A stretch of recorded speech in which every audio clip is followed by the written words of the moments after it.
Bienvenue. Avant que je commence à vous présenter Caravanier, sachez que cette fin de semaine, c'est le salon plein air à Montréal, Aventurier plein air. On y est, on a un stand. Les gens qui passent nous voir au stand et qui participent, et on a un petit jeu pour gagner un certificat cadeau de 1000 $ applicable sur nos voyages. Donc, si jamais vous ne savez pas quoi faire cette fin de semaine à Montréal, venez nous voir, participer avec un peu de chance. Vous allez tirer ça. Puis en plus, ça sera l'occasion de se parler et puis de parler de votre projet de voyage. Rapidement, Caravanier, vous avez sûrement vu là en bas. Donc déjà, Caravanier, c'est voyager et agir. C'est deux mots.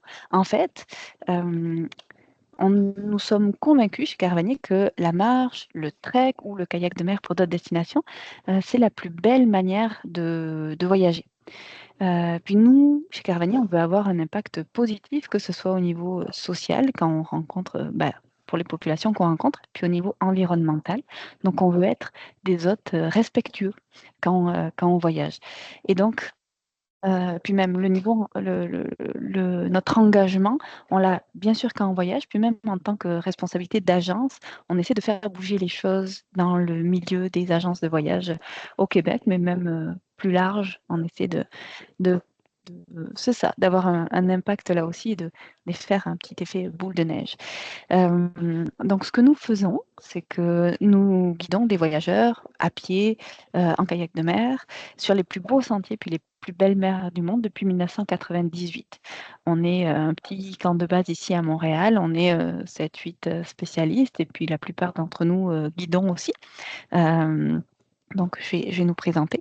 Et donc, les symboles, alors je ne sais pas si vous voyez ma souris, ça vous pourrez me le mettre aussi dans la conversation, mais nos voyages, en fait, l'émission de gaz à effet de serre due à nos voyages, parce qu'on prend l'avion pour nos voyages, sont compensées avec Planétaire. Nous étions la première agence à les imposer, ça fait partie du prix que vous payez.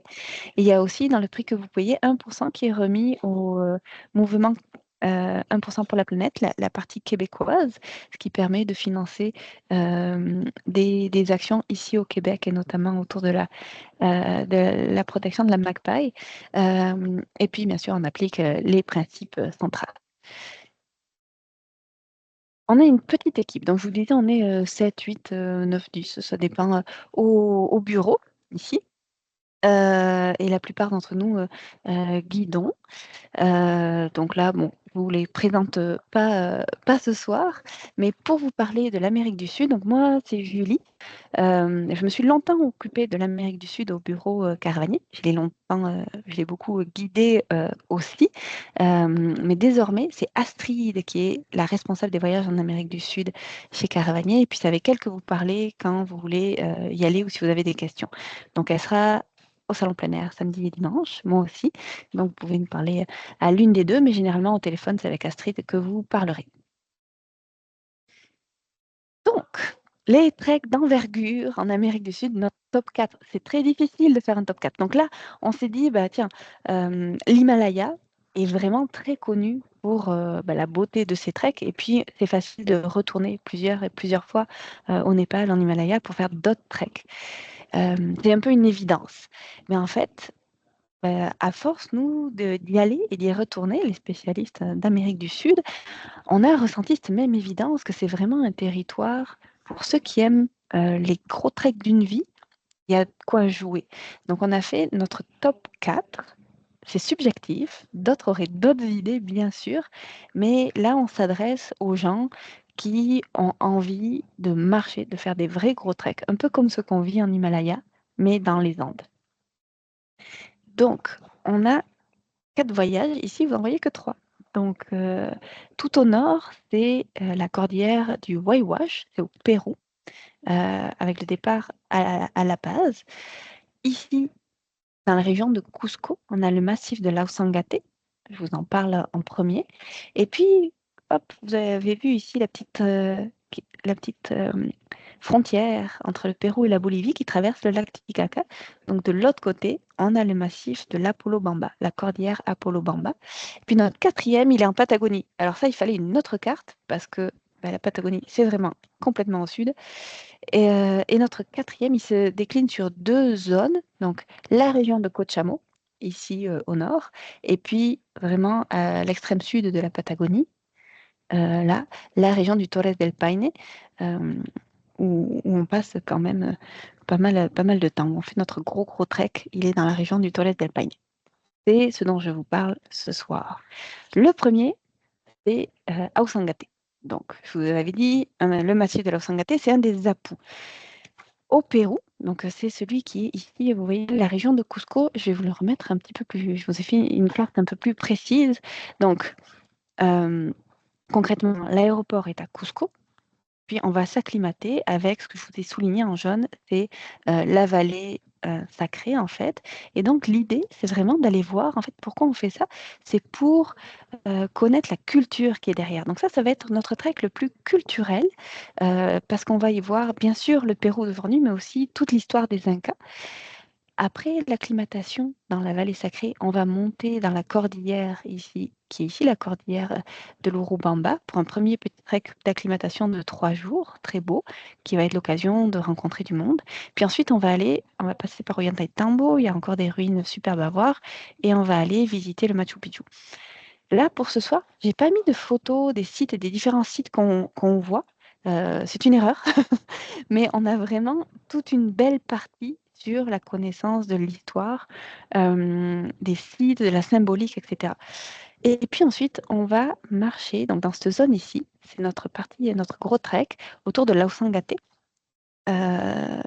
Euh, qui est un des apous sacrés. Donc les apous dans la mythologie inca, alors bon, mythologie n'est peut-être pas le bon mot parce que c'est normalement grec, mais dans la mythologie inca, les apous, et qui perdurent aujourd'hui, les apous, c'est ces grands massifs, c'est ces montagnes qui ont une valeur sacrée, ce sont presque ils sont déifiés en fait. Bon. Euh, Ici, dans notre acclimatation, donc c'est un peu la seule photo de l'acclimatation que j'ai mise, on arrive sur le site de Uchuy Cusco, ça veut dire le petit Cusco. Donc après, on arrive à Cusco, on visite Cusco, on va voir donc plusieurs sites, Tactaïwaman, Pisac dans la vallée sacrée. Puis on va faire un premier petit trek, donc une randonnée à la journée, pour aller voir ce Uchuy Cusco parce qu'il n'est accessible qu'à pied. Il n'y a pas de route pour y aller encore. Et ça fait un peu partie de la magie de on marche, et au bout de 5 heures ou 4 heures de marche, on arrive sur un site avec des ruines qui ont été restaurées, mais qui sont encore phénoménales. Il y a une famille qui habite pas très loin. Puis après, on ressort, on va dormir un peu ailleurs. Et ensuite, on attaque. Hop, là-haut. On attaque le premier trek dans la cordillère Urubamba. Euh, Très belle cordillère avec des cols qui peuvent aller jusqu'à 4 200 mètres d'altitude. On essaie quand même de rester pas trop haut parce que c'est notre partie d'acclimatation. Donc on le prend volontairement relax. On veut être en forme pour la portion à Ausangate où là on va dépasser plusieurs fois les 5 000 mètres. Donc c'est une cordillère où il y a beaucoup de hameaux, plus que dans la partie à Ausangate, beaucoup plus que dans le Waiwash, qu'on verra après, ce qui nous permet de voir les bergères qui surveillent leur troupeau tout en filant la laine. Je ne sais pas si vous voyez la petite tache marron. euh, Hop, je vous montre juste ici. Ça, c'est clairement un alpaga. Puis la dame, donc, elle file sa laine tout en surveillant ses troupeaux. Donc, il y a des hameaux, ils sont habités, il y a des écoles, il y a des enfants. Puis les sentiers qu'on utilise, c'est un peu les sentiers que prennent les enfants des bergers quand ils redescendent pour aller à l'école le matin, puis ils remontent le soir. Euh, quelques lagunes. 3 jours de trek pour s'acclimater. Puis ensuite, on va visiter le Machu Picchu, bien sûr. Puis, on a une journée de repos à Cusco, ce qui permet de profiter de la ville. C'est une magnifique ville, Cusco. Faire son lavage. Puis, quand on repart en trek comme ça, pour notre gros trek de 6 jours, on est en forme. Et donc, l'Ausangate, il est connu à cause de cette montagne, de cette partie de la montagne en fait. Donc, ça s'appelle la montagne arc-en-ciel. Vous en avez peut-être entendu parler. Nous, l'Ausangate, ça doit faire 20 ans qu'on y va. La montagne arc-en-ciel, ça fait 10 ans que c'est populaire. Puis en fait, c'est juste un petit détour. Ça nous permet juste de faire un petit détour pour aller la voir. Souvent, ce que font les agences de Cusco, c'est qu'elles partent en bus le matin avec tous les gens qui veulent y aller puis qui ne sont pas forcément acclimatés. Puis ils y vont Et là, on n'est pas loin des 5000 mètres. Ce col-là, il est vraiment pas très très loin des 5000 mètres. On doit être à 4000, peut-être 4600 mètres, 4800 mètres. C'est tough sur l'organisme, c'est difficile si on n'est pas acclimaté correctement. Puis en bus, on y arrive très vite. Puis là, il faut monter. Il y a quand même quelques heures de randonnée pour ces gens-là qui partent de Cusco. Ben, c'est très difficile pour eux. Puis bon, ils voient le col, ils prennent la photo.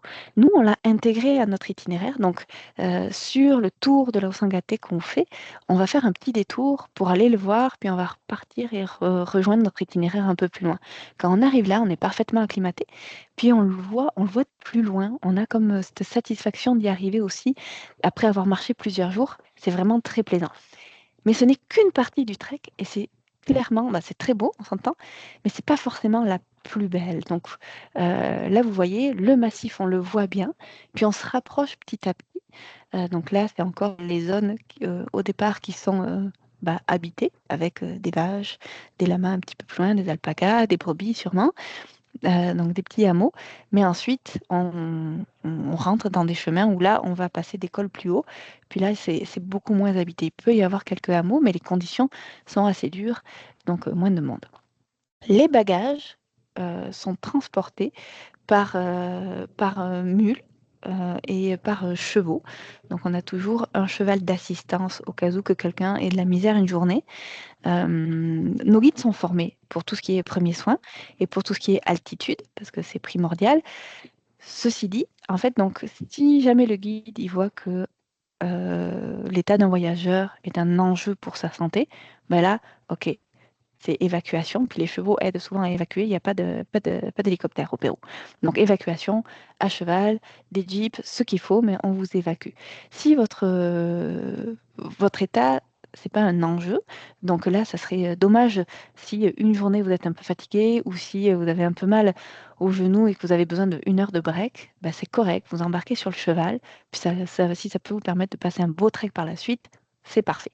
Donc ça sert à ça les chevaux d'assistance, puis le reste des bagages est transporté par les mules. Là, cette photo, ce que j'aime bien, c'est que vous voyez, donc il y a des lagunes de temps en temps. Donc des lagunes, c'est des petits lacs. Et vous voyez qu'en fait, toutes les couleurs de la montagne arc-en-ciel, si elles étaient là, c'est parce que le sol est riche en minerais divers et variés, qui donnent donc ces strates de couleurs. Ben, vous n'allez pas le voir que dans ce col-là de la montagne arc-en-ciel. Il y a d'autres endroits où les couleurs, c'est moins clair que les strates du col, mais elles sont omniprésentes. Il faut savoir que, et donc il y a d'autres lagunes que vous allez voir. Il faut savoir que c'est un trek, comme on est haut en altitude, hop, je suis allée trop vite. Comme on est haut en altitude, les conditions peuvent être un peu austères. Si vous voyez bien sur la partie basse de la photo, il y a de la neige. Donc, ce ne serait pas étonnant qu'en fait, le matin, quand on se réveille, bah, tout est saupoudré de sucre glace, donc de neige, de petite neige.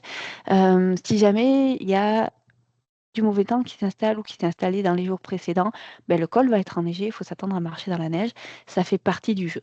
Les nuits au Pérou, à cette altitude-là, ça peut aller de 0 à -10, -15. Il faut être prêt, il faut être confortable pour dormir à du -15 dehors.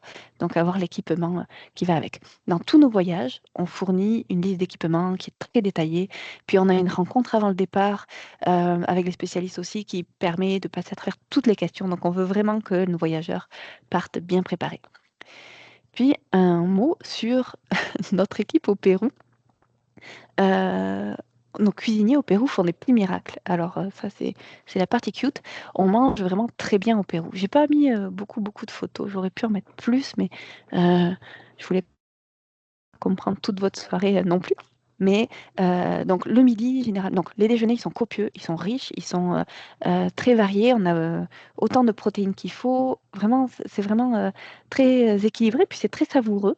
Et il y en a toujours trop. Puis bah, c'est jamais perdu, là. Le midi, on a toujours une salade, généralement avec donc une salade, une soupe et puis le plat principal avec toujours des légumes, des féculents, puis des protéines. Euh, Puis, quand on arrive au campement, il y a la petite collation, un goûter, une boisson chaude, c'est très agréable. Euh, et puis, de quoi grignoter. Puis, le soir, on soupe. Et puis là, il y a encore la soupe, le plat principal, puis un petit dessert. C'est un petit peu le schéma qu'on a donc à tous les jours. Et vraiment, on mange très bien vous n'aurez jamais mangé aussi bien en expédition qu'avec les cuisiniers péruviens, je trouve. Deuxième trek au Pérou, le trek du Waiwash. Donc, à Usangate, c'était notre trek le plus culturel, avec le côté vraiment, on rentre dans le monde des Incas, on voit des hameaux, on voit des gens, on rencontre des gens sur place. Euh, c'est euh, c'est sympathique. Je vous ai pas dit, à Usangate, on marche en moyenne 6 heures par jour. Il y a clairement des journées où on va marcher peut-être un 4-5 heures, puis des journées où ça peut aller 7 heures, voire même 8 heures pour les journées où il faut faire un effort supplémentaire. Puis c'est ça, on passe 2 fois à 5000 mètres. Mais le trek de la Sangate, on est entre 4000 et 5000 mètres tout le long. Donc, on dort à 4000, 4200 mètres d'altitude, voire même un peu plus. Puis, on monte un peu plus haut dans la journée. Les dénivelés sont pas. Les dénivelés, puis les kilométrages, on donne jamais les kilométrages. C'est fait exprès, c'est que c'est pas du tout représentatif par rapport à ce qu'on vit ici. Les dénivelés, si on monte 500, 600, 800 mètres, c'est plus fatigant parce qu'on est en altitude là-bas que quand on fait la même chose ici. Donc, pour être prêt pour un de ces 4 treks-là, euh, euh, on a une super bonne acclimatation sur la Sangate, mais pour être prêt, ben, il faut avoir du plaisir ici à marcher des montagnes avec un 1200 mètres de dénivelé, les faire dans les temps qui sont normalement impartis, puis avoir le goût de recommencer le lendemain. Donc, se faire une journée de 6-7 heures de marche, puis avoir le goût de recommencer le lendemain. C'est un peu ça qu'on s'attend, ce à quoi on s'attend sur tous nos voyages. Le trek du Waiwash, c'est un autre trek spectaculaire. Alors ça, c'est vraiment un trek pour s'en mettre plein les yeux. La cordillère du Waiwash, c'est plus du tout dans la région de Cusco. On est au nord du Pérou. Vous avez Lima qui est ici. On va y arriver, on va y passer une nuit. Ça, c'est pour des questions de vol aérien. Puis après, on va aller à Huaraz qui est là. Puis on va s'acclimater à Huaraz avant d'aller marcher ici, dans la cordillère du Waiwash. Ça, c'est la cordillère blanche. Puis nous, on va dans la cordillère du Waiwash. Vous pouvez voir beaucoup de neige. C'est donc notre fameuse cordillère du Waiwash avec ces 8 sommets, pardon. En fait, c'est une longue arête, cette chaîne de montagnes-là, avec 8 sommets qui dépassent les 6000 mètres. C'est quand même quelque chose. Ils sont englacés toute l'année. Et puis nous, on en fait le tour. On part de Mitucocha, ici. En fait, on part de Cuartelhuain ici, on va à Mitucocha, vous voyez, on s'approche et là, on va commencer à être, vous voyez les lagunes, au pied vraiment des grosses montagnes. On passe par le campement qui s'appelle Waiwash, puis on va passer par ici, Pupurum, où vous pouvez suivre ma souris, j'espère, les petits points bleus. Le premier col ici à 5000 mètres, on redescend, on remonte au col de San Antonio, on redescend, puis là on va passer par le sud, on le voit un peu moins bien, pour aller jusqu'à Gashpapampa, le Paso Yaucha, et on rejoint la fin du trek, Hawacocha, et on redescend par là. Donc c'est presque la boucle au complet, il nous manque juste une journée de marche, mais qui est un peu moins intéressante. Puis bref, en termes de transfert, ça se fait moins bien. Donc on fait ces 8 jours et demi de marche ici pour passer donc autour de ces montagnes. Vous avez un profil, c'est juste pour vous montrer que c'est jamais plat, que ça va monter, que ça va descendre, mais au final, tous les voyages, c'est comme ça, ce n'est jamais plat. En tout cas, un truc. Donc je vous disais, on arrive à Lima. Généralement, c'est un vol de nuit. Et donc, ouais, la plupart du temps, c'est un vol de nuit. Et en fait, on arrive trop tard pour pouvoir prendre le vol qui est cette année, qui permet d'aller jusqu'à Huaraz. Donc, on dort une nuit à Lima. Ça nous permet de se remettre un petit peu de la nuit en vol. Et puis, on part le lendemain très tôt, vers 7 heures du matin, pour aller jusqu'à Huaraz. Huaraz, c'est une petite ville qui a été, dans les années 70, rasée, sauf un bloc, mais sinon complètement rasée par un tremblement de terre. Elle a été reconstruite et donc tout le côté historique, colonial, y est beaucoup moins que dans les autres villes. Par exemple, à Cusco, là, le côté historique colonial est magnifique. Huaraz, il y a un bloc qui est historique, le reste, c'est moderne. Par contre, ce qu'à Huaraz, que n'ont pas les autres villes, je trouve, d'Amérique du Sud, c'est qu'il y a un côté montagne, c'est un peu comme le Chamonix des Andes. Donc, c'est vraiment comme le point de rencontre des alpinistes, des andénistes, qui vont aller faire des hauts sommets, puis ça se ressent dans l'atmosphère de la ville. De Huaraz, ça va être notre point de départ pour l'acclimatation. On a 3 jours d'acclimatation. On va aller voir la Laguna 69 que vous voyez là. On va aller marcher autour. Donc l'idée, c'est de monter haut dans la journée, puis de revenir descendre à Huaraz.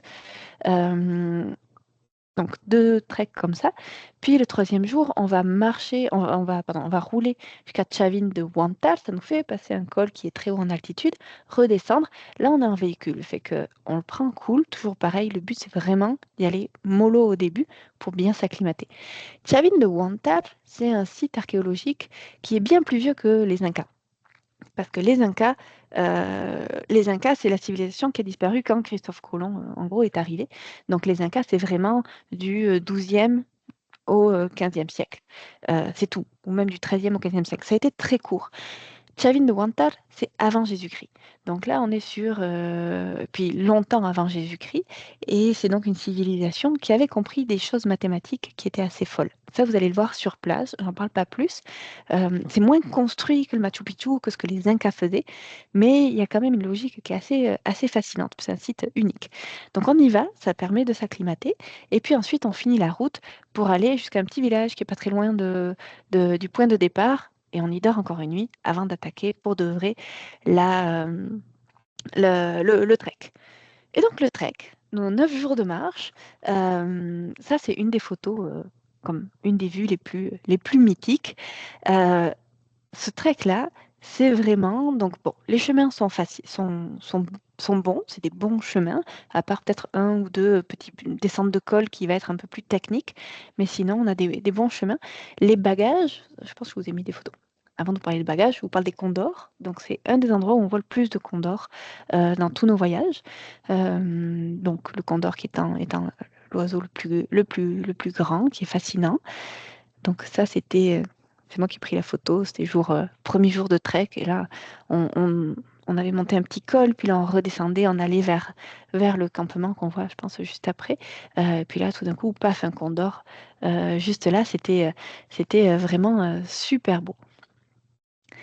Donc on commence, vous aviez vu hein, sur la carte, on commence un tout petit peu plus loin, puis petit à petit, on va se rapprocher de ces montagnes-là. Puis là, on s'approche du campement qui est dans le creux. Et donc, l'idée ensuite, c'est de contourner toutes ces montagnes pendant les 8 jours suivants. Les campements sont installés sur des endroits plats avec de l'eau à proximité. Et puis, les bagages, vous voyez, sont transportés par des petits ânes. Donc là, on a toujours un cheval d'assistance, encore une fois. Mais concrètement, contrairement au reste des treks au Pérou, où ce sont des mules traditionnellement qui portent, là, ce sont des petits ânes gris qui sont vraiment très cute comme ça. Et donc, ils transportent tout pour la cuisine, toutes les tentes, les matelas vous sont fournis sur place, sont transportés aussi. C'est pareil pour la Sangaté. Et puis, vos affaires personnelles aussi. Là encore, on vous fournit une liste d'équipements. On comprend que j'ai un peu tripé sur les ânes, mais ils étaient vraiment mignons. Et puis, vraiment vaillants. Donc, je les ai beaucoup appréciés. Le fait de contourner cette cordillère, enfin, cette arête, en fait, cette immense arête qui n'en finit pas d'avoir des pics acérés qui font le bonheur des alpinistes, ça fait que toute la première partie du trek, les levées du soleil, ça c'est un lever du soleil, les levées du soleil se font sur les montagnes. Et donc, c'est vraiment intéressant de se lever très tôt le matin pour avoir ce rouge, enfin, cette orangé sur les montagnes qui descend petit à petit jusqu'au campement. C'est magique. Toute la deuxième partie du trek, on est rendu de l'autre côté et là on a les couchers du soleil sur ces montagnes-là. Et donc, encore une fois, donc là la noirceur vient du sol, puis la clarté s'en va avec les belles couleurs. Donc, ça vaut la peine, ça vaut vraiment la peine. Là, on voit, moi j'aime bien, bon, on voit la vue, bien sûr, vous voyez, c'est très beau, bien sûr, ça fait vraiment partie pour des gens qui tripent sur vraiment comme les belles grosses montagnes. C'est un incontournable, vraiment, comme trek. Faut être en forme aussi. Donc là, on marche, c'est encore une fois du 6-7 heures par jour, euh, plus ou moins 6 heures. Les sentiers sont bons. On va voir sur quelques photos normalement que j'ai dû laisser certaines descentes de col. Bah, il y a un petit peu de la petite pierre qui roule. C'est des pierriers, donc causés par les anciens glaciers. On voit ici un des campements. Donc on a ces tentes oranges, une tente cuisine, une tente repas, ce qui est très agréable le soir. On mange comme pour l'Ausangate. C'est la même logistique que l'Ausangate. Donc on mange, on a des tables, on a des chaises, les tentes qui sont fournies sur place. On a une tente toilette qui est installée un petit peu plus loin. Voilà. Puis la vue des tentes, c'est quand même très très plaisant de se reposer après toute une journée de randonnée, puis de regarder ça par sa tente. Moi, personnellement, ça vient me chercher, j'aime beaucoup. Puis, donc, comme vous voyez, on a vraiment les grosses parois ici, on marche vraiment pas très loin, et on entend les craquements des glaciers qui craquent, qui se défendent. Donc, je vous disais, quelques descentes de col qui sont un petit peu plus sportives, un petit peu plus techniques. C'est de la petite pierre, il faut un peu skier dedans. Donc, pour tous les gens qui sont un peu habitués à faire du ski, il n'y a généralement pas de problème. Euh, les, quand c'est trop technique, les ânes font le tour, puis il y a juste le cheval d'assistante qui nous suit. Mais si un cheval passe, vous passez. C'est le postulat. Je ne sais pas s'il y en a qui ont vu le film Touching the Void, là où... euh, je ne sais pas s'il y en a qui ont vu ça. Vous pouvez me le mettre dans la conversation, là. N'hésitez pas à m'écrire, parce que moi, je ne me vois pas du tout. Je ne vois personne, donc j'ai l'impression de parler un peu seule, donc n'hésitez pas à me le dire. Touching the Void, ça retrace l'histoire vraie de deux alpinistes américains qui, qui sont partis dans les années 80. Leur but, c'était de faire la face nord du Sioula Grande, donc une de ces grosses montagnes-là, donc un des 6000 mètres. Puis ils partent et ils ont un ami qu'ils avaient rencontré peu de temps auparavant, mais qui était juste trekker, qui lui les attend à leur camp, le camp de base qu'ils installent. Le camp de base, il s'installe, vous voyez la lagune tout au fond là, mais c'est à côté de cette lagune-là qu'ils se sont installés. Ça, c'est leur camp de base. Puis après, ils montent et ils vont faire l'ascension du Chula Grande. Sauf que ça s'est pas passé comme prévu, forcément, sinon il n'y aurait pas eu de livre ni de film. Puis on ne saurait jamais rien de cette histoire, de tous ceux qui le gravissent, puis que ça se passe bien. Non, là, ça a été beaucoup plus long que prévu. Ils sont arrivés au sommet, une tempête est arrivée, fait qu'ils étaient un peu dans le trouble. En voulant redescendre, il y en a un qui se casse une jambe. Là, ça commence à aller mal. Fait que là, ils sont encordés, puis il y en a un, donc celui qui va bien, qui descend, son ami, puis là, ça prend vraiment beaucoup de temps. Ils sont vraiment en très haute altitude, dans une grosse tempête, ils sont en danger. Et donc, il y en a un qui descend l'autre pour qu'il puisse descendre avec sa jambe cassée. Et là, à un moment donné, je ne sais pas trop ce qui se passe, mais il y a celui qui est descendu qui fait une chute, puis la corde se coince dans la glace, ce qui fait que ils peuvent plus bouger. Il y en a un qui est suspendu à la corde dans le vide, puis la corde est coincée, il peut plus bouger. Et l'autre, ben, ils peuvent pas se parler. C'est la tempête, les vents rugissent. Et enfin, après, j'arrête de vous parler du film. Et donc, en fait, l'autre, c'est pas, ils peuvent pas se parler. Il est persuadé qu'il est mort. Et donc, si lui veut sauver sa peau, sa seule solution, c'est de couper la corde pour pouvoir continuer. Parce que s'il reste là, il va mourir. Fait qu'au bout d'un moment, il est sûr que son ami est mort. Il coupe la corde, puis il redescend. Sauf qu'il n'était pas mort, et donc quand il coupe la corde, il tombe, et en fait il tombe dans le glacier. En fait, il tombe au fond d'une crevasse du glacier, il se casse la deuxième jambe. Ça va vraiment pas bien son affaire. Et en fait, il va ramper pendant 3 jours au lieu d'essayer de remonter, parce qu'il est encore vivant. Au lieu d'essayer de remonter le glacier, il se dit, ben non, tu sais, les glaciers, l'eau sort, et il a rampé sous le glacier pendant 2 ou 3 jours, et il est arrivé en rampant au campement. Fait qu'il est vivant. Donc, tout ça pour dire, vous pouvez voir le film, sachez que ça finit bien. Mais c'est tough et sachez que c'est magnifique et que c'est là que ça se passe. Tout ça pour dire, j'espère que vous n'avez pas perdu, que leur camp, il était ici. Donc on voit ce côté historique là. Ici, on a les mules qui transportent les bagages pour aller un peu plus loin. Elles sont toujours plus rapides que vous, les mules, même quand elles sont chargées. Et puis, vous aviez vu les deux monsieur à côté, c'est l'arriéro, les arriéros, puis les assistants du cuisinier qui aiguillent les mules. Et ici, on a notre dernier campement. Donc à côté donc de Hawakocha, la lagune. Puis vous voyez, donc on dort ici en bord de mer en bord de mer, pardon, en bord de rivière, avec de lagune, avec les magnifiques montagnes. Donc, s'il y a une image à garder de ce trek-là, ben, moi, je vous propose celle-ci, donc avec les 3 lagunes de Mitucocha et puis les sommets derrière. Ça, c'est le jour 3 ou 4 qu'on les voit, puis on prend toujours un break pour admirer ces couleurs laiteuses. Le fait que les eaux soient laiteuses, c'est que c'est des eaux glaciaires qui sont chargées en sédiments, qui coulent, puis qui donnent ça. Notre quatrième, alors j'ai pas fait d'ordre. Dans notre top 4, j'ai pas fait de podium, puis de 1, 2, 3, 4.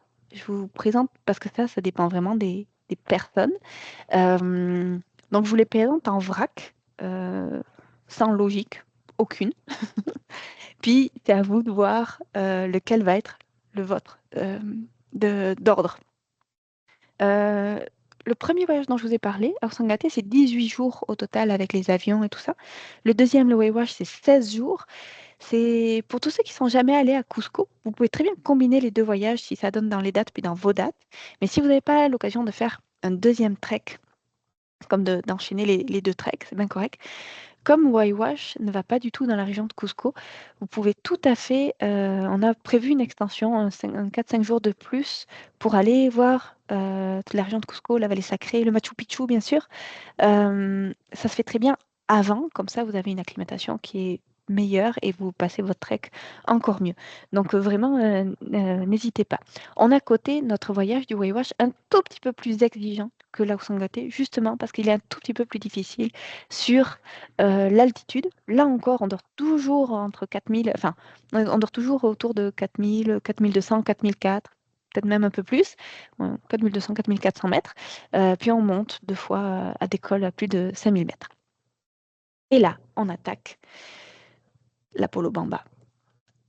La cordillère d'Apollo Bamba, donc c'est celle qui est en fait de l'autre côté du lac Titicaca, côté bolivien. Donc là, on est en Bolivie, vous voyez, hein, c'est celui qui est au sud. N'hésitez pas à me mettre des questions dans le QR parce que ça me fait plaisir, ça me fera plaisir d'y répondre. Donc on avait vu ici notre Waiwash, ici notre Apollo Bamba, et là on a notre Hossangate ici et notre Apollo Bamba qui est là. Là on arrive à La Paz. Arriver à La Paz, c'est quelque chose qui est dur sur l'organisme parce que l'aéroport, il est à 4200 mètres, c'est pas rien. Puis la ville, ou même 4600 mètres, l'aéroport, puis la ville de La Paz, c'est entre 3800 puis 4200 mètres. Donc, c'est haut. Les quartiers les plus riches sont les quartiers, donc les gens les plus riches sont les quartiers les plus bas, contrairement à tout ce qui se fait ailleurs, en Californie et tout ça, où là, les gens riches sont en haut, puis le bas peuple en bas. Ben là, c'est l'inverse, parce que les conditions de vie entre le bas de la ville puis le haut de la ville, ça n'a rien à voir. Il y a 5 degrés d'écart, et puis c'est plus facile sur l'organisme. C'est moins rude. Derrière, on a l'Illimani, qui est ici, qui est un des 6000 mètres de Bolivie, qui est magnifique. Et dès qu'on monte un petit peu donc, sur les hauteurs de La Paz, on peut voir l'Illimani. Mais c'est pas là où on va aller jouer dans notre voyage. Oups, ça, je l'ai remis une deuxième fois. Ah non, parce que je suis allée en arrière. Donc, notre acclimatation se fait d'abord donc dans le coin d'abord à La Paz, et puis après, on prend 3 jours, même 4 jours avant de commencer le trek, on va aller dans le coin du lac Titicaca. On est à 3800 mètres. Donc, le lac Titicaca a une partie péruvienne, une partie bolivienne. Il y a d'abord, on va commencer notre première randonnée sur une péninsule. C'est là qu'a été prise cette photo. Ça s'appelle la péninsule de Yampupata, qui s'avance comme une avancée dans le lac, avec des petits villages, des murets de pierre qu'ont construit les habitants. Puis, donc encore, les troupeaux, enfin, les gens y vivent avec leur bétail, leur maison, puis bien sûr, le, les femmes qui sont en habit traditionnel. Puis ensuite, on va sur l'île du Soleil, la Isla del Sol, en bateau. Donc les véhicules restent de l'autre côté, côté Yampupata. Puis nous, donc, on arrive à pied pour aller prendre le bateau, on charge les affaires dessus, et puis nous, et hop, on monte. Donc le bateau nous laisse au pont, puis après, il faut monter pour rejoindre ici l'hébergement que vous pouvez voir. C'est un écolodge qui est vraiment magnifique, plein de verdure. Ils utilisent tous les produits locaux. Voilà, ils ont une approche qui est merveilleuse. C'est hyper joli, hyper confortable. Et c'est notre camp de base sur l'île du Soleil. On va faire plusieurs petites randonnées. C'est encore une fois, on le prend cool. L'idée, c'est qu'on est donc le lac, il est à 3800, là on doit être pas loin de 4000. On s'habitue. On force pas, c'est l'objectif. On n'oublie pas qu'on est au Pérou, donc après l'acclimatation, on prend la route, on est en Bolivie, pardon. Après l'acclimatation, on prend la route pour aller au départ du trek. On va traverser plusieurs villes. La Bolivie, ça vient avec un certain chaos. un petit peu plus que le Pérou peut-être, dans les rues et ça fait partie de la culture et c'est riche à voir. Donc c'était mon petit, clin d'œil, c'était cette photo-là. Donc s'il y a besoin du pain, ben, on va à la boulangerie, puis il y a des tas de pain s'il y a besoin. Puis chaque magasin vend des choses un petit peu spéciales, donc c'est assez, intéressant. Et puis après, on attaque notre trek d'Apollo-Mamba. Là aussi, c'est un vrai coup de cœur. En tout cas, moi, ça a été un de mes coups de cœur. Le Waiwash aussi l'a été pour le côté très grosse montagne et tout ça. Waiwash, vous allez voir quelques autres groupes. C'est un des treks qui est quand même assez connu. À Osangate aussi, bien que souvent on prend des variantes, donc on n'a pas beaucoup de monde. Apollo-Mamba, bah, il y a personne. C'est vraiment pas très connu. Les gens, ils vont marcher dans la cordillère royale, qui est entre La Paz et puis la cordillère d'Apollo-Mamba. Mais la cordillère d'Apollo-Mamba, elle n'est pas connue et elle est magnifique. C'est un terrain vierge. Euh, Ici, vous avez deux lamas qui vous regardent. C'est notre début de trek. On monte progressivement, encore une fois, pour aller se mettre en altitude. On va enchaîner nos 9 jours de marche, si je ne me trompe pas. Donc, on va toujours être entre 4400 mètres et 5200 mètres à peu près. On va passer des cols à 5000 mètres à tous les jours. Fait que là, c'est un niveau un petit peu supérieur. Je vous dirais même, on l'a mis dans la même catégorie que le Waiwash, mais je trouve qu'il est une petite coche au-dessus. C'est comme un petit plus que le Waiwash. Donc, il va y avoir des parties où on va être sur des espèces de petits plateaux d'altitude qui sont assez concentrés. On va passer des cols. Donc, si vous voyez un petit peu le terrain, ça va être très, très varié. Plus que pour le Waiwash, plus que pour l'Oxangate. Donc, il n'y a pas de chemin. Donc, on prend les chemins qui ont été tracés par le bétail, souvent, ou plutôt même par les vicuñas. Les vicuñas, c'est la version sauvage des lamas et des alpacas, beaucoup plus fin. Je pense que j'ai mis une photo un petit peu plus tard. Donc, ça vit à très haute altitude. Donc, ils ont tracé des petits sentiers, mais c'est même plus fin que des sentiers, c'est des petites marques, puis c'est ces marques-là qu'on va suivre. Donc, on est souvent presque hors sentier. Le terrain est plus difficile. On va monter, on va redescendre, et finalement, on va toujours être autour de 4000, on dort à 4200, 4400, 4600 mètres, donc les chemins sont hauts. On va traverser des rivières, parfois il faudra mettre les pieds dans l'eau, elles sont frettes. L'eau n'est vraiment pas chaude. J'ai une question, je regarde ça du coin de l'œil. Les températures, c'est une super question. Leslie, j'y reviens. Quelles sont les températures? Je vais vous répondre pour tous les treks. On va croiser quelques sur donc les endroits, il y a quelques très rares hameaux. En fait, dans cette région-là, il y a des mines. Donc, qui sont en fait, les Andes sont chargées en minerais. Donc, il y a des mines qui sont exploitées. Donc, on va croiser des hameaux. C'est les mineurs qui y vivent. Et puis, il y a quelques pistes qui leur permettent de rejoindre les mines qui sont parfois à 4800, 5000 mètres d'altitude. Ils travaillent dans des conditions qui sont extrêmement difficiles. Dans ces hameaux-là, il y a forcément des troupeaux. Puis donc, à proximité des hameaux, il y a des endroits donc, pour faire paître les troupeaux. Et quand il y a des troupeaux, ben, il y a des gardiens de troupeaux. Ça peut être des enfants, souvent les dames. Parfois, c'est des hommes, mais c'est plus souvent des dames parce que les hommes sont aux mines. Donc là, vous en avez une qui était en train d'allaiter son bébé quand on est passé là. C'était lors du repérage. Donc, en termes de terrain, encore une fois, on remonte des pierriers, puis quand ça monte, ça monte. On le sent passer. Encore une fois, rappelez-vous, là, juste en haut, on est à 5000 mètres. C'est tough. Il y a, c'est pas vraiment vertigineux. Il y a peut-être deux, trois petits passages comme ça. Là, la photo, ça fait vertigineux, mais sur place à vivre, c'est pas vertigineux. C'est la même chose pour le Waiwash, c'est la même chose pour la Sangate. C'est pas trop inquiétant.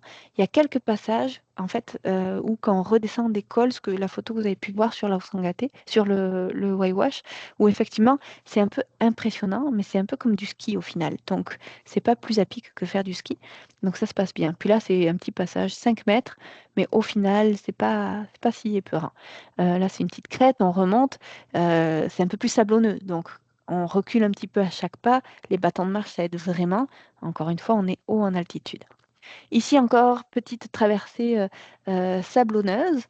Et c'est un voyage qui demande d'être un petit peu plus habile au niveau marche. Il faut un bon équilibre. Les bâtons, ça aide. Et puis de toute façon, on est un groupe, on s'entraide. Donc c'est pour dire, je voulais vraiment souligner que ce voyage-là, c'est pas le bon premier voyage de trek. Typiquement, ça s'adresse plutôt à des gens qui ont déjà fait des voyages de trek, puis qui veulent se pousser encore un petit peu plus. Ici, vous avez un campement. On marche en moyenne plutôt du 7 heures par jour, quelques journées un petit peu moins, puis quelques journées un petit peu plus. Les dénivelés, encore une fois, sont pas fous, parce on dort déjà très haut, mais avec l'altitude, on est quand même obligé d'y aller un peu plus cool. Une idée du campement, c'est un peu la même logistique, enfin, c'est un peu la même installation qu'au Pérou. Les tentes ont des formes différentes, mais sinon, on a des tentes, des tables, des chaises. C'est plutôt confortable pour s'installer, pour prendre ici. On a une journée de repos donc euh, sur les 8 jours, 9 jours de marche, on a 1 ou 2 journées de repos en fonction de l'itinéraire des variantes que le guide peut prendre, ce qui permet ces journées-là de le prendre un peu plus cool, de commencer un peu plus tard et donc de prendre le déjeuner avec le soleil qui est sorti, ce qui fait qu'on peut sortir les tables de la tente repas, puis bah, c'est ça, prendre le déjeuner au soleil, c'est assez royal. Puis après, ça permet pour ceux qui veulent aller marcher, d'aller se faire une petite journée de 3 4 heures de marche, ou même parfois un peu moins. Ça permet de récupérer un peu mieux. En termes de logistique, la différence, c'est que les hameaux dont je vous parlais, je vous ai dit, les hommes sont tous devenus mineurs. Mineurs dans le sens, ils vont travailler à la mine. Ce qui fait que plus personne ne veut être ni porteur ni arriérau et mettre ses ânes ou ses mules au service du tourisme. Ça ne les intéresse pas. Les mines, ça paye beaucoup mieux. Donc en fait, on est obligé d'y aller. Par contre, grâce ou à cause des mines, il y a des pistes qui relient les hameaux et qui traversent. Donc nous, notre équipe locale, elle se déplace dans une Jeep que vous voyez ici, avec ils sont chargés comme jusqu'au plafond. Et eux, quand nous, on doit faire, on part du campement pour aller jusqu'au campement suivant. On a un col, donc un passage à 5000 mètres par les petits sentiers, puis on redescend.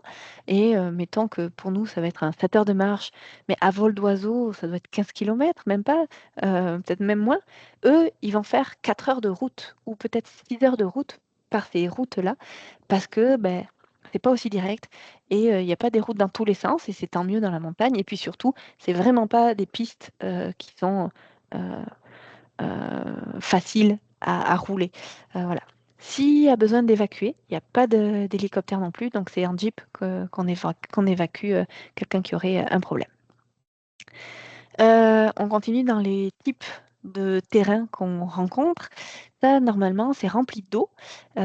Puis avec le manque d'eau à cause du réchauffement climatique, certaines de ces zones un peu marécageuses ben, s'assèchent et les plantes qui forment ces coussinets verts, et puis, mais toute la structure basse du coussinet, donc n'ont plus les racines dans l'eau et donc vont petit à petit mourir et puis se flétrir, un peu comme celles qu'on voit ici qui deviennent moins vertes.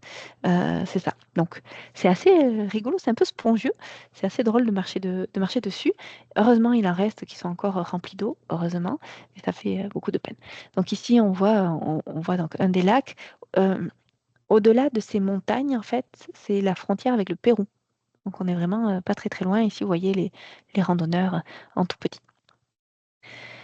Les vicunias, je vous en parlais, c'est donc ces camélidés tout fins qui tracent des chemins. On les retrouve dans les Andes, dans les endroits les plus hauts. Les vicunias mangent donc les herbes les plus en altitude qui sont très très concentrées, très riches. Très, très riches. Et puis on voit aussi des viscachas. Les viscachas, c'est une sorte de lapin écureuil d'altitude qu'on voit aussi au Pérou et qui siffle un peu comme des marmottes lapins écureuils. Voilà. Et celle-là, elle a été prise en plein bon. La particularité enfin, c'est pas une particularité, mais en tout cas, une des caractéristiques de ce voyage-là, c'est qu'on s'approche très, très, très près des glaciers, tellement près des glaciers que, vous voyez, là, on est carrément à côté, on peut les toucher, et ce, vraiment plusieurs fois, je vous dirais pas tous les jours, mais la moitié des jours quasiment, on passe à côté des glaciers. C'est assez spectaculaire. On va même marcher sur les glaciers, donc on va passer, euh, on est, on passe à côté, on passe dessus, et puis on peut même aller visiter une petite grotte de glace, on passe dessous. Bon, alors on va pas se lancer trop loin, on fait pas de la spéléologie de glace, mais c'est assez fascinant parce qu'on y voit des bulles, et ça c'est de l'air qui a été euh, euh, fait prisonnier dans les glaces, euh, mais il y a plusieurs dizaines, voire centaines de milliers, ou voire des millions d'années. Donc c'est des bulles d'air du temps des dinosaures, et c'est un peu fou en fait de penser ça. Voilà. Donc, s'il y a une photo que j'aimerais que vous, comme une image que j'aimerais que vous gardiez de ce trek-là, ben, c'est celle-ci, parce qu'on a donc un troupeau de lamas ou d'alpaga ici, qui broutent les grosses montagnes. Là, on est clairement à 4800 mètres. Puis voilà, ça se reflète. Je la trouve très très belle. En termes de température, en moyenne, en fait, c'est très confortable pour marcher. Ces trois treks-là, on marche on va marcher. Dans la journée, il peut faire entre 5 et 15 degrés. S'il fait un grand soleil, on va peut-être être en manche courte, mais c'est quand même assez rare. On est plutôt en manche longue. Généralement, comme un t-shirt en laine mérino tout fin, là, en manche longue, plus un polar fin pour marcher dans la journée. S'il y a du vent, on va mettre de la Gore-Tex par-dessus. Mais on n'a jamais très loin notre doudoune, les gants, un buff pour ça. Waiwash au Sangaté, c'est quelques degrés, peut-être un 3, 4, 5 degrés de plus parce qu'on est un petit peu moins haut, mais bon, ça reste dans la même ordre de grandeur. Donc, quelque part, on va marcher généralement entre 5 et 10, 15 degrés. C'est très agréable, on suit un petit peu moins. Puis, dès que le soleil se couche, les températures chutent, et plus on est haut, plus il fait froid. Donc, Apollo Bamba, rapidement, il va faire 0, -5, -10, -15, -20 la nuit. Waiwash sur Sangaté, ça va être autour de -10 la nuit. Et puis, le quatrième, donc je vous ai dit, le quatrième, c'est en Patagonie, le trek au pied des géants, donc des géants patagoniens. Cochamo et Torres del Paine. Alors là, il n'y a plus de notion d'altitude. On est vraiment, il y a une notion de latitude. Oh, ça, c'est le jeu, le super jeu de mots. Donc, on est, on est donc dans la partie extrêmement sud de la Patagonie. Vous avez vu ici, tout en bas, c'est la Terre de Feu. On vole jusqu'à Puerto Montt, qui est là. Puis après, on a un transfert jusqu'à Puerto Varas, qui est là. Notre première partie de voyage dans la région de Cochamo, c'est ici. Puis ensuite, on prend un petit vol pour aller jusque là. Ça, c'est le Torres del Paine. Torres del Paine, vous en avez peut-être entendu parler. Je vais vous en dire plus très vite. Donc ici, on a Puerto Varas, notre point de départ, avec le volcan Osorno qui est derrière. Très joli. Un petit côté suisse qui fait partie en fait de la Patagonie. L'architecture n'a rien à voir. Ça n'a en fait l'ambiance. Vous êtes comme sur un autre continent. C'est plus du tout la même chose que les Andes, de Pérou, du Pérou, de Bolivie, puis même d'Équateur. C'est vraiment complètement différent. Notre idée, c'est d'aller marcher 4 jours. On met 4 jours. Donc, une première journée de marche, on installe un camp de base dans la région de Cochamo, dans la vallée de Cochamo. On va y dormir. On est sous tente pendant 3 nuits, ce qui fait qu'après, on va randonner en étoile pour découvrir cette région et voir donc les différentes randonnées. Et c'est absolument magnifique. Cochamo, c'est connu des grimpeurs. Les grimpeurs de longue voie, vous voyez, on voit les falaises là un petit peu derrière. C'est vraiment connu pour ça. Donc là, l'ambiance qu'il y a sur place, c'est un mélange entre ambiance escalade, grimpe, et ambiance gauchos. Donc, je pense que j'ai mis une photo un peu, ben voilà, les bergers à cheval qui vont s'occuper de leur troupeau. C'est un petit peu donc c'est ça, la double ambiance de la vallée de Cochamo. Beaucoup de végétation, pas tout le temps, pas partout, mais des conditions de sentier qui sont pas si faciles que ça. Encore une fois, comme on est en étoile, ça nous permet en fait de pas forcément faire toutes les randonnées pour cette partie-là. C'est un trek qui, je vous dirais, est de du même effort que l'Ausangate, sauf que l'effort, au lieu d'être lié à l'altitude, il va être lié à la nature des chemins. Et au fait qu'on a les sacs un petit peu plus costauds, un peu plus chargés. Donc, Cochamo, on va partir, quand on va monter pour installer le campement, dans notre sac, il va y avoir nos affaires dont on a besoin, et à la redescente aussi. Le reste des journées, pour la partie Cochamo, on est avec juste un petit sac de jour tout léger. Quand on va sur la partie du Torres del Paine, donc j'espère que vous en avez entendu parler, c'est quand même mythique le Torres del Paine, ben là on a les affaires dont on a besoin pour les 5 jours de trek dans le sac à dos. Le Torres del Paine, donc c'est un parc, ici. La partie très connue, alors j'espère encore une fois que vous voyez ma souris, elle va de la Guarderia Glaciar Grey et elle fait un W, comme ça ici. Donc vous voyez, en gros, ça va jusqu'au 5, ça remonte la vallée du Français, hop, ça passe au 6, puis ça remonte au Mirador ici, au 7, et puis hop, on ressort par le point. Donc c'est une sorte de W. Nous, ce qu'on fait, c'est qu'on fait l'ensemble dans le jargon. Quand on fait l'ensemble, ça s'appelle le haut. Bon, c'est un haut un peu bizarre, mais ça s'appelle faire le haut.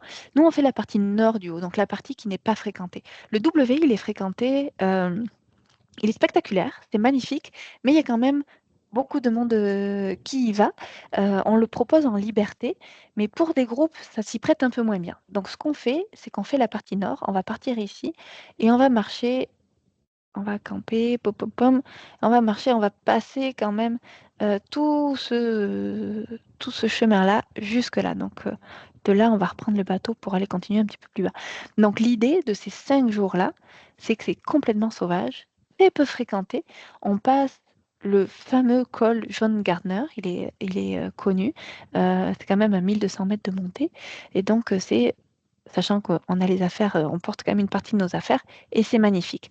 On est au-dessus des grands champs de glace, et donc c'est assez incroyable de voir ces glaciers par le dessus, qui sont des glaciers plus plats. C'est vraiment des champs de glace, contrairement aux glaciers des montagnes qu'on voit dans l'Ausangate, dans le Waiwash, puis dans l'Apollo Bamba, qui sont des glaciers qui dégringolent des sommets des montagnes. Là, c'est pas ça, c'est des champs de glace qui avancent et qui viennent de toute la calotte glaciaire de Patagonie qui les pousse vers l'avant. J'avais pas vu qu'il y avait le bas de... Ah non, c'est bon. Donc voilà, donc une idée un petit peu des photos, voilà.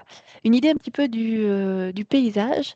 C'est une zone, comme on n'est pas en altitude, c'est une zone qui est plus boisée. Et puis petit à petit, quand on va monter, on va s'éloigner.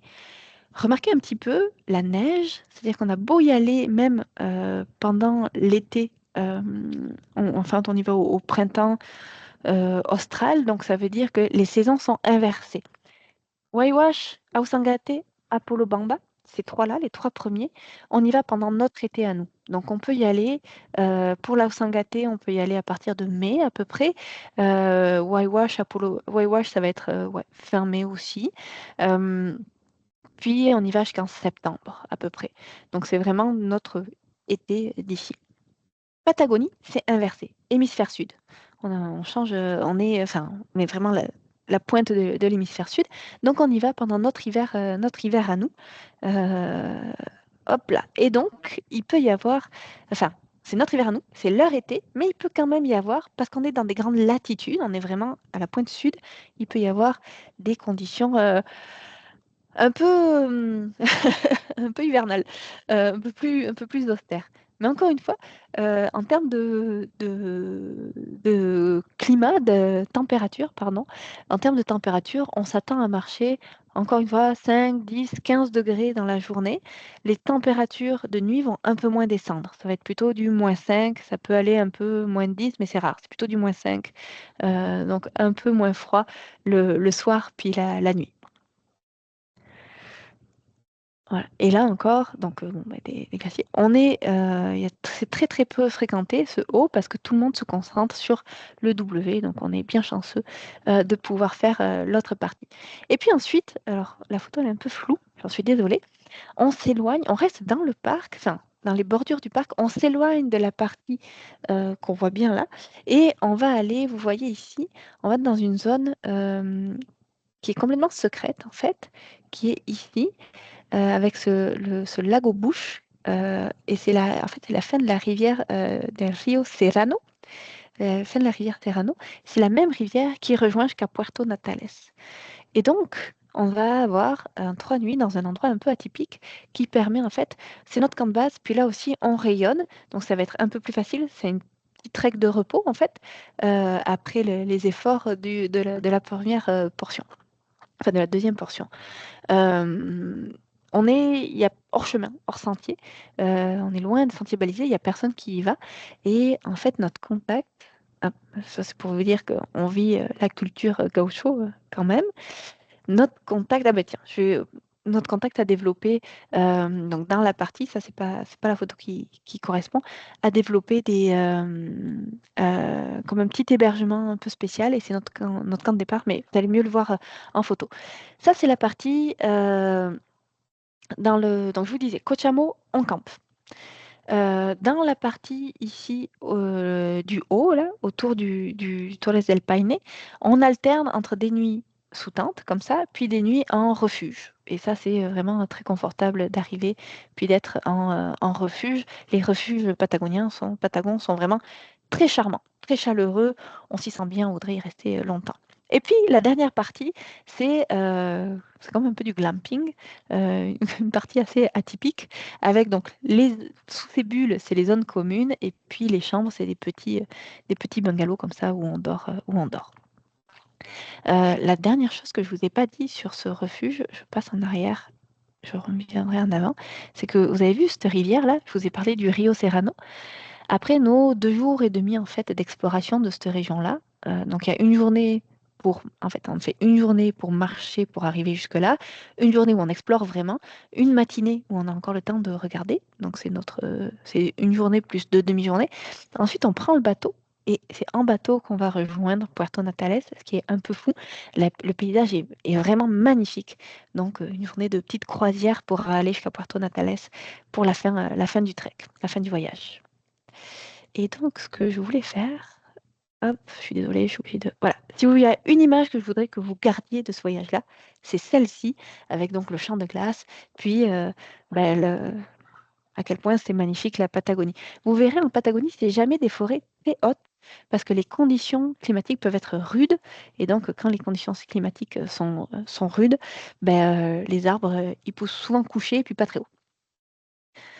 C'était le temps des questions, donc je vais bientôt couper mon écran, mais je voulais juste vous rappeler que si vous passez au salon plein air cette fin de semaine, ben, vous pouvez venir nous parler du projet qui vous intéresse, nous poser plein de questions, puis vous courez la chance de gagner 1 000 $ à appliquer sur un voyage. Et là, alors le système est nouveau, donc je vais essayer de répondre à vos questions. Les groupes sont composés de combien de personnes? Selon les voyages, on confirme les groupes entre 4, 5, 6 personnes minimum et puis maximum 12 personnes dans tous nos voyages. Euh, voilà. S'il y a d'autres questions, c'est le moment. Donc, vous avez compris, vous portez toujours que votre sac à dos de jour, sauf pour la partie Patagonie, où là, il va y avoir comment ça s'appelle? Des zones avec portage, c'est un portage qui est raisonné, qui est limité, donc c'est ça. On vous donne toujours une liste d'équipements très détaillée avec toutes les informations.